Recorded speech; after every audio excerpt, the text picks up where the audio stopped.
Hello hi friends, welcome to Hanna food blogs. ఈరోజు నేను సేమియా పాయసం చేస్తున్నానండి. దానికోసమని ఒక 1/2 లీటర్ పాలు తీసుకున్నాను. 1/2 లీటర్ పాలల్లో 1/2 లీటర్ వాటర్ వేసుకున్నానండి.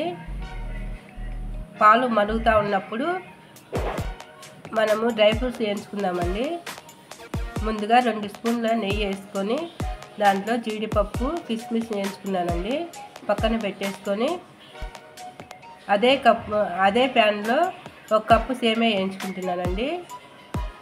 సేమియాని పక్కన పెట్టేసుకొని మరుగుతున్న పాలల్లో సేమియా వేసుకుందామండి. 2-3 నిమిషాల పాటు సేమియాలను ఉడకనిచ్చుకోవాలా. తర్వాత చక్కెర వేసుకోవాలండి.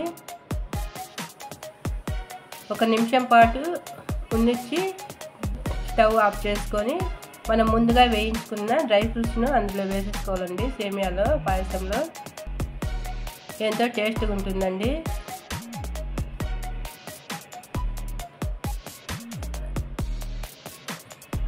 ట్రై చేసి చూడండి. 10-15 నిమిషాలలో అయిపోతుంది. బాగుంటుంది. బాగుంటే లైక్ చేయండి, షేర్ చేయండి, సబ్స్క్రైబ్ అవ్వండి.